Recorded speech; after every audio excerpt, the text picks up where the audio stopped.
Media کی سکرینوں پہ اپنے آپ کو زندہ کرنے کے لیے اپنی گرفتاری کا ڈنڈورا پیٹا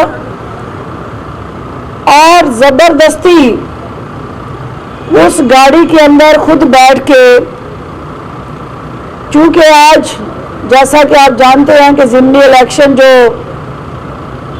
19 فروری کو ہونے جا رہا 2 حلقوں میں، نون لیگ نے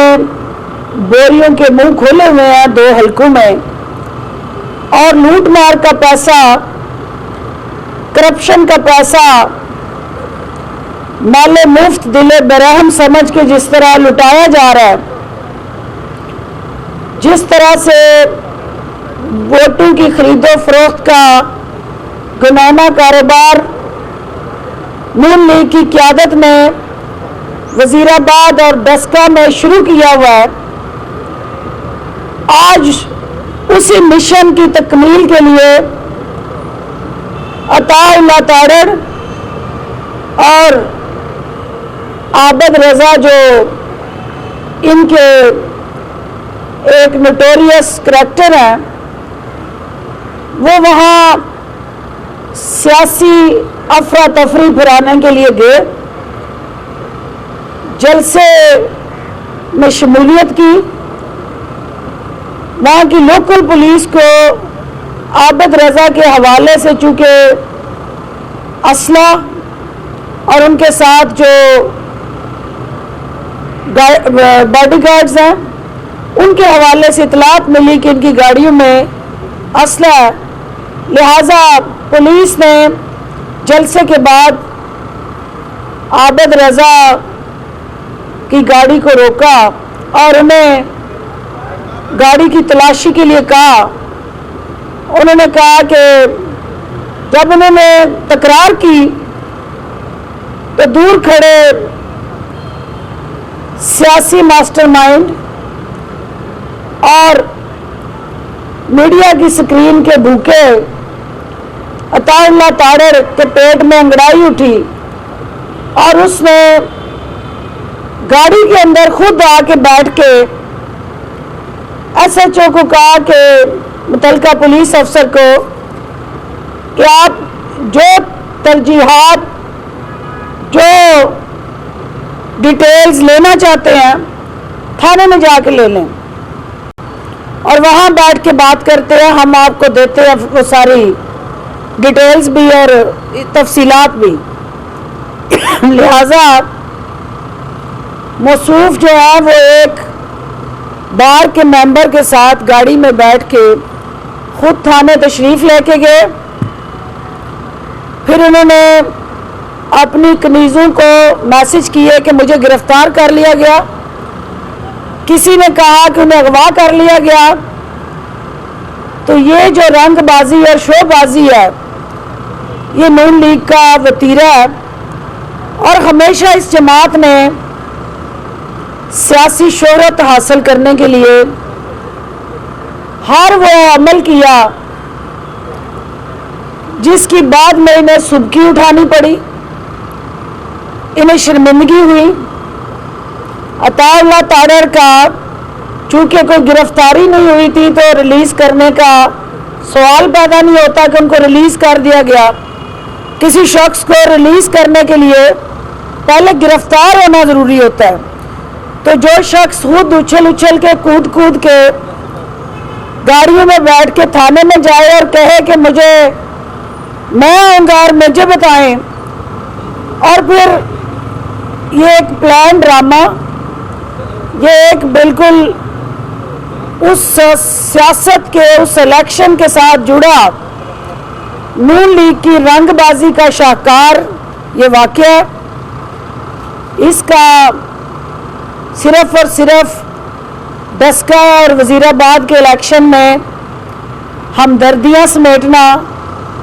اور میڈیا کی آنکھ کو دھوکہ دینا ہے، لیکن کنیز اول، کنیز دوم اور شریف خاندان کے یہ جو ذاتی ملازم آج عطا اللہ تاڑڑ صاحب ڈرامہ کر کے آئے ہیں، انہیں میں یہ کہنا چاہتی ہوں کہ تاڑڑ صاحب آپ شاید سینٹ میں پہنچنے کے لیے ہاتھ پاؤں مار رہے ہیں، اور یہ جعلی اپنی گرفتاریاں لیڈرشپ سے ہمدردیاں سمیٹنے کے لیے یہ سارا ڈھونگ رچا کے آپ اپنی جماعت کو تو متاثر کر سکتے ہیں لیکن حقائق کو مسخ نہیں کر سکتے. لہذا یہ آج قابل مذمت جو ان کی طرف سے ایک سیاسی گیدڑ کا انہوں نے رول ادا کیا، تو میں حکومت پنجاب کی طرف سے آئے دن الیکشن کے اندر جس طرح سے واویلا یہ کر کے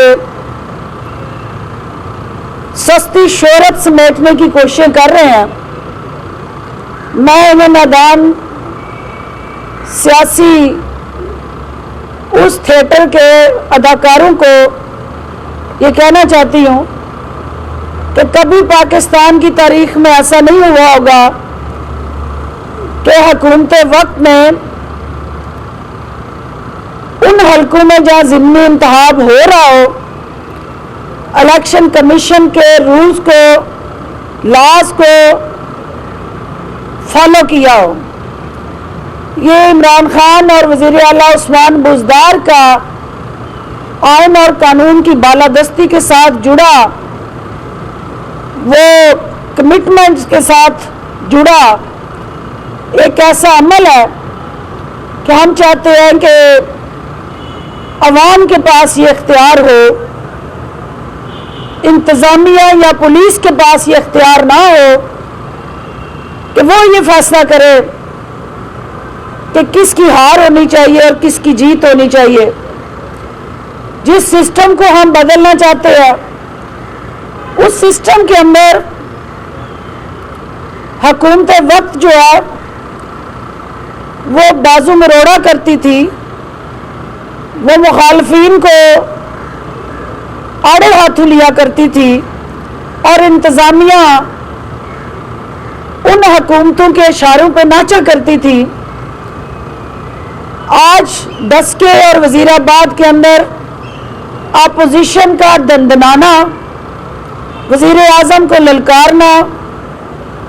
بار بار حکومت کو مسل دکھانا، قانون کی خلاف ورزیاں کرنا، قانون کو ہاتھ میں لینا اور سر عام ووٹوں کی خرید و فروخت کر کے الیکشن کے قوانین کو سبوتاژ کرنا، ان سب کو دیکھتے ہوئے بھی ہم یہ جمہوری انداز سے ایک جمہوری حکومت ہوتے ہوئے اپنے مخالفین کا سیاسی محاذ میں مقابلہ کرنا چاہتے ہیں، اور ہم کریں گے انشاءاللہ. یہ اختیار عوام کا ہے